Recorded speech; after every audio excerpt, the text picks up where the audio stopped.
So right in front of me, I have the ASUS Zephyrus M16, and this is the 2023 model. And this year they made a couple of upgrades. They changed around the chassis a little bit. The port lineup looks a bit different. The overall design is pretty much the same as before with a few little tweaks. And they're giving us 2 slots of RAM, which is a big deal considering for the last couple of years, some of that RAM was soldered onto the motherboard. But if I was to take the old one and kind of leave it out on top of it, just like this, it would be very hard to tell the difference. From a design standpoint, they are pretty much similar looking, but my model doesn't have those kind of shiny colored lines beneath the lid that kind of change reflection depending on where the light shines. It looks very similar.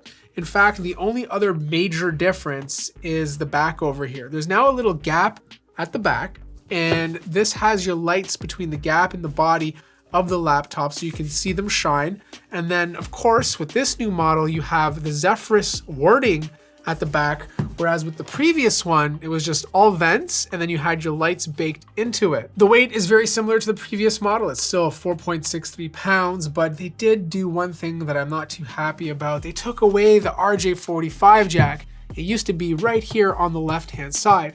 The silver lining to this is that the power connector is no longer towards the front of the laptop. On the previous one, it was over here. They moved it all the way to the back. So this kind of keeps your desk and the cord itself away from your mouse if you're left-handed like me.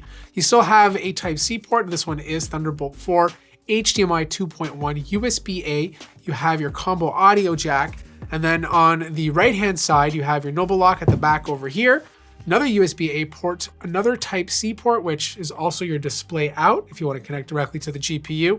And then you have a micro SD card. It's still a major fingerprint magnet. The top of the lid is a little bit mushy, but it still feels like a very rigid laptop. Obviously, this is a magnesium alloy.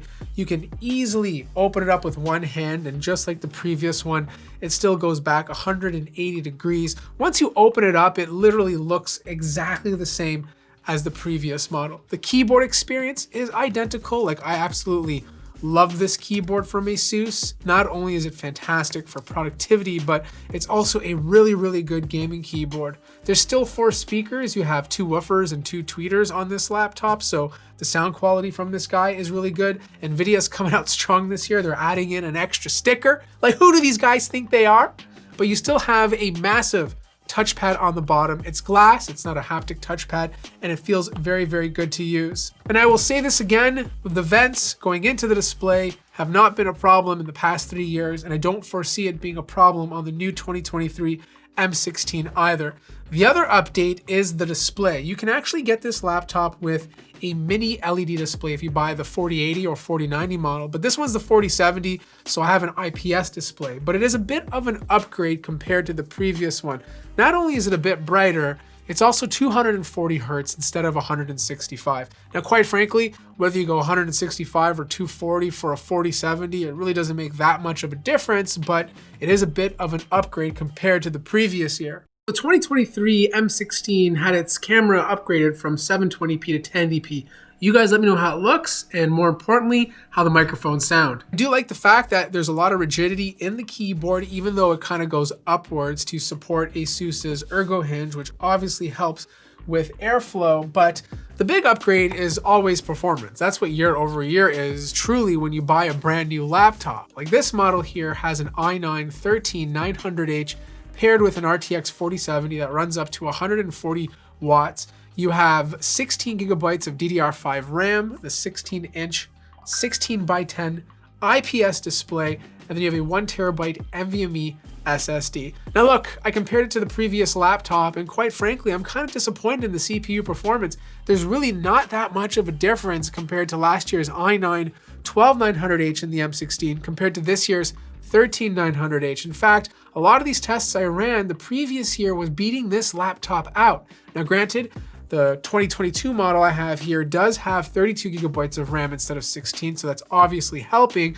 but I'm just not seeing that big of a CPU performance uplift. Now, GPU performance is where the upgrade really is. It's not a massive upgrade, but it's definitely an improvement compared to last year's 3070 Ti. It's not big enough that I feel like you should go out and buy this one and sell your old laptop, but if you're buying an M16 for the first time, then this 4070 is obviously faster than the 3070 Ti. No matter what game I tested, performance was anywhere from 6 to 15 frames per second, regardless of whether you're playing games at 1920 by 1200 or 2560 by 1600. The 4070 is obviously an improvement. Not as big an improvement that I'd want it to be compared to the last year 3070 Ti, but it's definitely an improvement overall. Heat management on the 2022 model stayed below 90, but it was really close to the upper end, and the same holds true for the 2023 model. I'm not seeing that much of a difference. Maybe it's a degree cooler overall, but at the end of the day, they're pretty similar compared to last year's version.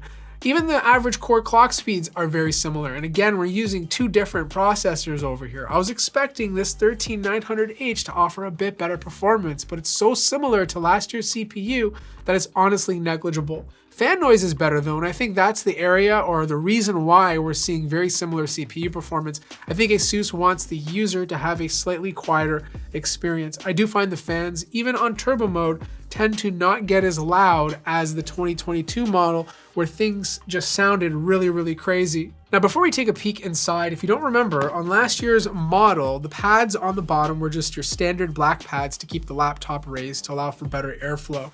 Now, this is not a big deal. Most of you are probably never going to look at this, but I do appreciate the small details. On the new version, it's a clear pad.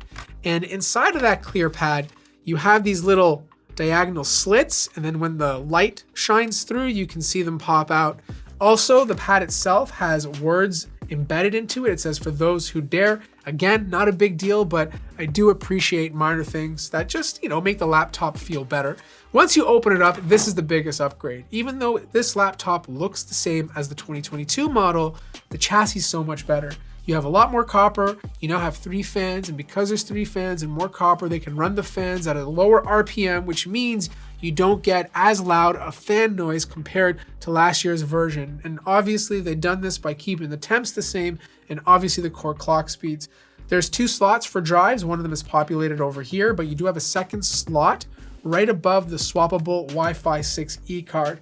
You have a 90 watt-hour battery, and I got 6 hours and 12 minutes of use before needing to charge. But the biggest update to this laptop, or chassis rather, is the RAM. No longer do you have RAM soldered on to the motherboard. You finally get 2 slots that you can utilize to upgrade. Right now I have 16 inside of here, but I can always go out and put another 16 gigabyte stick to have 32 or even up to 64. This happens to be 4800 megahertz. So look, I'll be straight up with you. This is not much of an upgrade compared to the 2022 model when it comes to actual raw performance. If you have the previous year's M16, you really don't have much to get jealous about.